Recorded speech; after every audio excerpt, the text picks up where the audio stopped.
January 17th, 1945. The Western Pacific before dawn. Low clouds drift over a restless sea, and the steel silhouettes of American ships cut through the darkness in tight formation.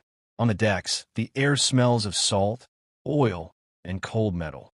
Somewhere above the clouds, engines hum faintly, growing louder, then fading again. Below deck, dim red lights glow inside radar rooms where operators stare into green circles, watching invisible signals sweep the sky. Long before the enemy can be seen, he has already been detected. This moment matters because by early 1945 the war in the Pacific had entered its most desperate phase. Japan's air arm was broken, its experienced pilots largely gone, its industry strangled by blockade and bombing. Yet the fighting had not grown weaker. It had grown more extreme. Faced with overwhelming American industrial power and advancing fleets, Japan turned to a weapon-born not of innovation, but of despair, the kamikaze. Young pilots were trained for one purpose only: to crash their aircraft into Allied ships, turning the airplane itself into a guided bomb. For American sailors, it was a terrifying development. For the kamikaze pilots, it was meant to be decisive. But waiting for them was something they did not fully understand. Radar-guided guns, linked into a vast, coordinated system of detection and firepower. The men sent on kamikaze missions were taught to believe that American ships were clumsy giants, defended by frightened crews relying on eyesight and luck. They were told that speed, surprise, and spiritual resolve would carry them through walls of fire. In training films and briefings, the enemy appeared powerful but hollow, rich but soft. The pilots expected chaos, panicked sailors, slow reactions, confusion in the face of sudden attack. They believed that once they broke through the outer defenses, nothing could stop them from striking home. What they actually experienced was very different. As they descended through cloud and smoke, they found themselves entering a world already awake, already waiting. Radar did not sleep. It did not blink.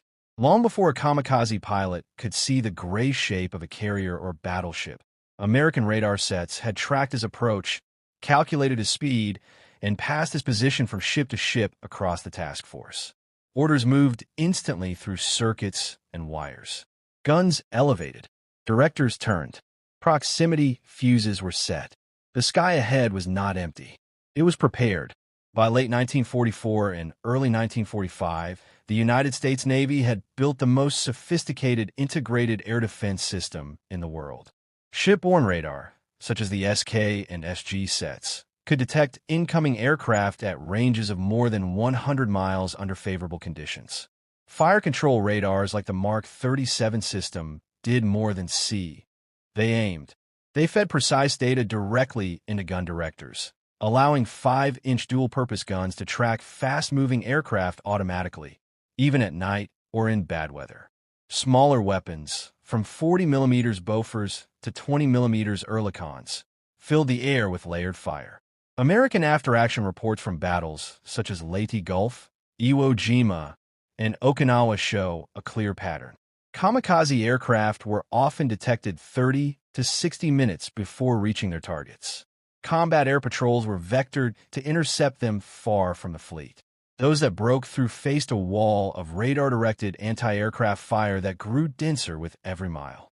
At Okinawa alone, U.S. forces reported destroying thousands of Japanese aircraft, the majority before they could reach a ship. For the kamikaze pilots, the emotional shock was profound. They expected to die, but not like this. They expected a straight path, a final dive, guided by will and devotion. Instead, they flew into invisible barriers.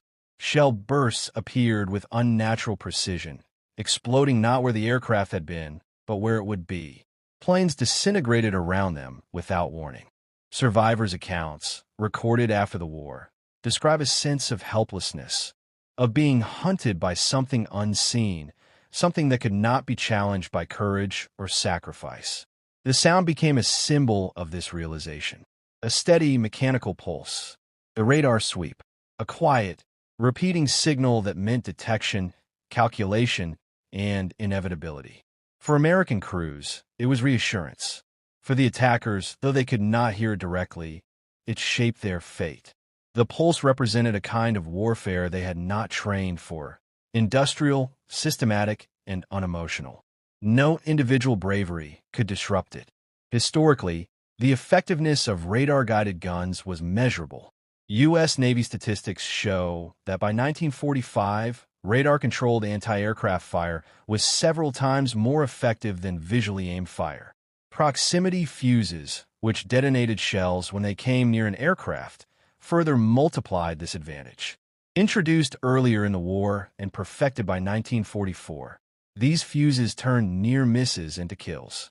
The combination of radar detection, automated fire control, and mass-produced ammunition represented American industry at war. Abundance converted directly into survival. This technological reality forced a transformation in perception on both sides. American sailors, who had once feared the kamikaze as an unstoppable terror weapon, began to trust the system around them. Fear did not disappear, but it was balanced by confidence in coordination and preparation. Crews drilled relentlessly, knowing that every radar contact, every plotted course, fit into a larger protective net. For the Japanese pilots, the transformation was darker.